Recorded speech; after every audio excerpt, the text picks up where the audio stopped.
AWS S3 replication point A பக்கெட்லேருந்து point B பக்கெட்டுக்கு அப்படியே ஆப்ஜெக்ட்ஸ் எல்லாம் ரெப்ளிகேட் பண்ணுறது மட்டும் இல்லாமல் பாயிண்ட் பிலேருந்து பாயிண்ட் ஏ அதாவது பை டைரக்ஷனலாக ரெப்ளிகேட் பண்ணும். அதை எனேபிள் பண்ணுறதுக்கு ரெப்ளிகேஷன் ரூலை கான்ஃபிகர் பண்ணும். ரெப்ளிகேஷன் ரூல் கான்ஃபிகர் பண்ணும்போது 4 ஆப்ஷன்ஸ் வரும். அந்த 4 ஆப்ஷன்ஸையும் டீப்பராக இந்த வீடியோவில் புரிஞ்சுக்கலாம். அதுக்கு முன்னாடி உங்கள் ஃப்ரெண்ட்ஸ் அண்ட் கொலீக்ஸுக்கு ஷேர் பண்ணுங்கள். அதில் மொதல் ஆப்ஷன் ரெப்ளிகேஷன் டைம் கண்ட்ரோலர்.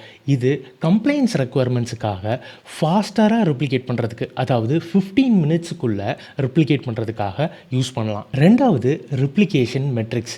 இது ரெப்ளிகேஷன் நடக்கும்போது மானிட்டர் பண்ணுறதுக்கும் அதோட ஸ்டேட்டஸை தெரிஞ்சுக்கிறதுக்கும், ஃபெயிலியர்ஸ் நடந்ததுன்னா அதை டயக்னைஸ் பண்ணி ரீட்ரை பண்ணுறதுக்கும் ஹெல்ப்ஃபுல்லாக இருக்கும்.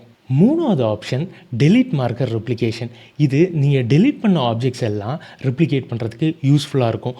ஆனால் இதில் லைஃப் சைக்கிள் ரூல்ஸ் மூலமாக டெலீட் ஆன ஆப்ஜெக்ட்ஸை ரெப்ளிகேட் பண்ண முடியாது. கடைசியாக பாயிண்ட் ஏலேருந்து பாயிண்ட் பிக்கு ரெப்ளிகேட் பண்ணிடுறோம். அந்த பாயிண்ட் பியில் நடக்கிற மெட்டாடேட்டா சேஞ்சஸை பாயிண்ட் ஏ அதாவது சோர்ஸ் பக்கெட்டுக்கு ரெப்ளிகேட் பண்ணுறதுக்கு இந்த ஆப்ஷன் ரொம்ப ஹெல்ப்ஃபுல்லாக இருக்கும். இந்த மாதிரி ஸ்டெப் பை ஸ்டெப் AWS சர்வீசஸை எப்படி கான்ஃபிகர் பண்ணுறதுங்கிறத என்னோடய ப்ராட்காஸ்ட் சேனலில் போஸ்ட் பண்ணுவேன். போய் செக் அவுட் பண்ணி பாருங்கள்.